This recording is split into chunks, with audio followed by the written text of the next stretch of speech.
stone we can't even read, it's so old. But we can spray it and clean it.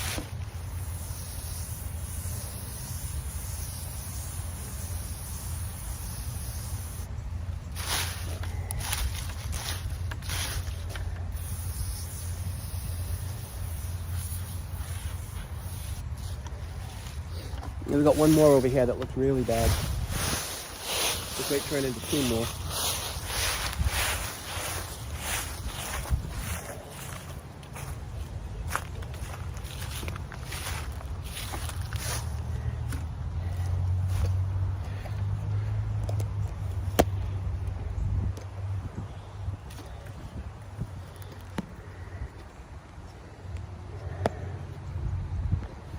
This person's name here is Almiron.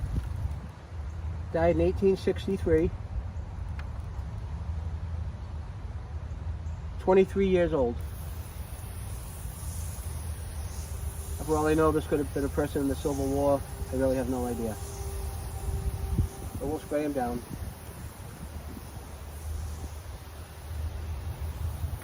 Check him the next time we come out.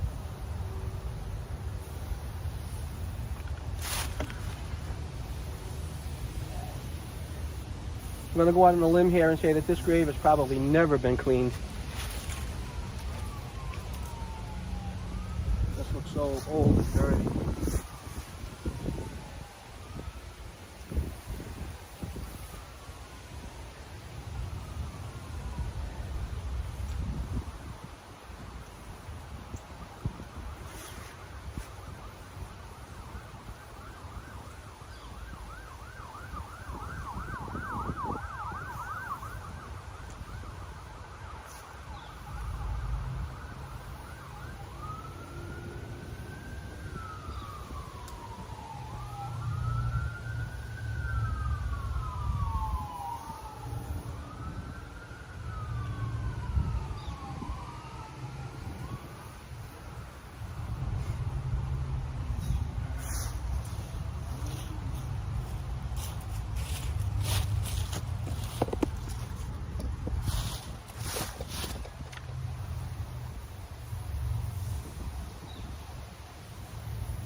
This poor person is missing the top half of the headstone, and it's nowhere around here to be seen, but it could be buried near the base of the grave somewhere, but I don't have the shovel with me today.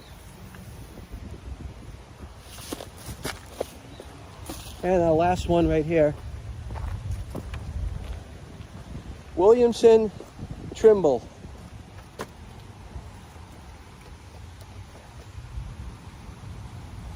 Age 50 years, died 1850. He was born in 1800 and died in 1850. Williamson Trimble, rest in peace. It'll be our last grave today. We're gonna clean.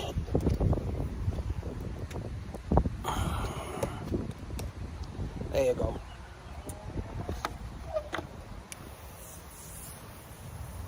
I'm going to go out on a limb and say this hasn't been done in the last 172 years either.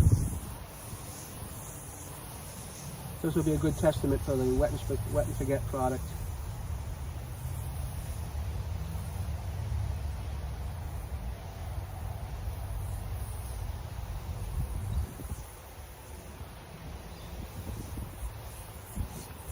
That's the front.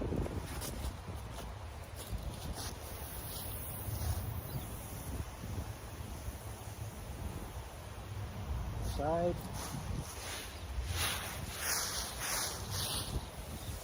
The other side. And the back. The back of this has a lot of, the back and top side of this has a lot of lichen on it.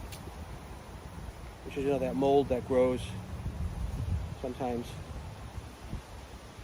It's going to come out good. I know these dark marble ones, given some time with wet and forget, really come out nice, as you can see by the Ada over there, and the other ones that look white now that were really black when I first started coming out here.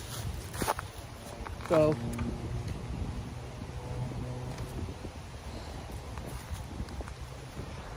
that's it for the grave cleaning today. When we come back, we'll check them out. probably check with me in 6 months. I'll post another video. I'll do a part 1 and part 2. So eventually when you do see this down the road, look for a part 2. And I do have some pictures of some of these graves from a year ago that I'll put in the beginning of the video as a still for maybe 20 seconds, so you can examine the before and the current before we sprayed, and then after spray, they're not so pretty, but it's going to take a while for that product to dry and seep into the pores of the stone. And it has some kind of a, I'm not going to say biologic, but there's some kind of molecular level attachment that happens in the pores of the stone.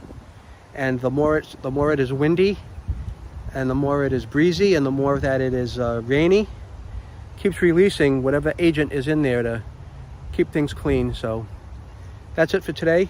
Thank you. God bless you all.